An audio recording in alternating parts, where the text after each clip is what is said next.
2025ರ ಮಹಾಕುಂಭಮೇಳದಲ್ಲಿ ಮತ್ತೊಂದು ಅವಘಡ. 2025ರ ಮಹಾಕುಂಭಮೇಳದಲ್ಲಿ ಮತ್ತೊಂದು ಅವಘಡ ಸಂಭವಿಸಿದೆ. ಕಳೆದ ವಾರದ ಹಿಂದಷ್ಟೇ ಪ್ರಯಾಗ್ರಾಜ್ನಲ್ಲಿನ ಮಹಾಕುಂಭದ ವೇಳೆ ಅಗ್ನಿ ಅನಾಹುತ ಸಂಭವಿಸಿತ್ತು.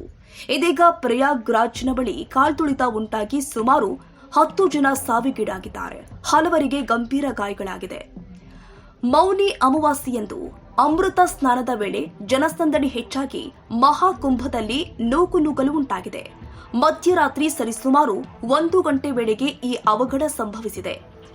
ಮೌನಿ ಅಮಾವಾಸ್ಯೆಯಂದು ಸ್ನಾನ ಮಾಡಿದ್ರೆ ಪಾಪ ನಿರ್ಮೂಲನೆಯಾಗುವುದೆಂಬ ನಂಬಿಕೆ. ಹೀಗಾಗಿ ಮೌನಿ ಅಮಾವಾಸ್ಯೆಯಂದು ಪುಷ್ಣೆಯ ಸ್ನಾನ ಮಾಡಲು ತ್ರಿವೇಣಿ ಸಂಗಮದಲ್ಲಿ ಜನ ಸೇರ್ತಾ ಇದ್ದಂತೆಯೇ ನೂಕುನುಗ್ಗಲು ಹೆಚ್ಚಾಗಿದೆ.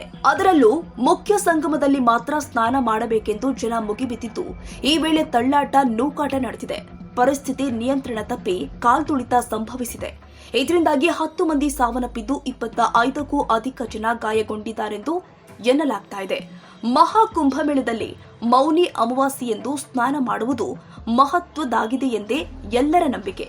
ಇದರಿಂದಾಗಿ ದೇಶದ ಮೂಲೆ ಮೂಲೆಯಿಂದ ಜನ ಪ್ರಯಾಗ್ರಾಜ್ಗೆ ಆಗಮಿಸಿದ್ದಾರೆ. ಮಹಾಕುಂಭಮೇಳದಲ್ಲಿ ಅಮೃತ ಸ್ನಾನ ಮಾಡಲೆಂದು ಸುಮಾರು 45 ಘಾಟ್ಗಳನ್ನು ನಿರ್ಮಿಸಲಾಗಿದೆ. ಆದರೆ ಜನ ಮಾತ್ರ ಮುಖ್ಯ ಸಂಗಮದಲ್ಲಿ ಮಾತ್ರ ಸ್ನಾನ ಮಾಡಬೇಕೆಂದು ಹಠ ಮಾಡ್ತಾ ಇದ್ರು. ಇದರಿಂದಾಗಿ ಜನ ಸಮೂಹ ಒಬ್ಬರನ್ನೊಬ್ಬರನ್ನ ತಳ್ಳುತ್ತಾ ಮುಂದಕ್ಕೆ ಚಲಿಸಿದ್ದು, ಈ ವೇಳೆ ಬ್ಯಾರಿಕೇಡ್ಗಳು ಬಿದ್ದಿದೆ. ಸದ್ಯ ಈ ಕುರಿತು ಪ್ರಧಾನಿ ನರೇಂದ್ರ ಮೋದಿ ಅವರು ಕೂಡ ಉತ್ತರ ಪ್ರದೇಶ ಸಿಎಂ ಯೋಗಿ ಆದಿತ್ಯನಾಥ್ ಅವರಿಂದ ಘಟನೆಯ ಮಾಹಿತಿ ಪಡೆದಿದ್ದಾರೆ. ಸದ್ಯ ಕಾಲ್ತುಳಿತದ ನಂತರ ಮಹಾಕುಂಭದ ವ್ಯವಸ್ಥೆಯಲ್ಲಿ ಬದಲಾವಣೆಯನ್ನ ಮಾಡಿದೆ. ಅಮೃತ ಸ್ನಾನವನ್ನು ಕೂಡ ನಿರ್ಬಂಧ ಮಾಡಲಾಗಿದೆ. ತಾಜಾ ಸುದ್ದಿಗಳಿಗಾಗಿ ಶೇರ್ ಮಾಡಿ, ಸಬ್ಸ್ಕ್ರೈಬ್ ಮಾಡಿ, ಫಾಲೋ ಮಾಡಿ. AIN news Kannada. ವರದಿ ನಮ್ಮದು, ನಿರ್ಧಾರ ನಿಮ್ಮದು.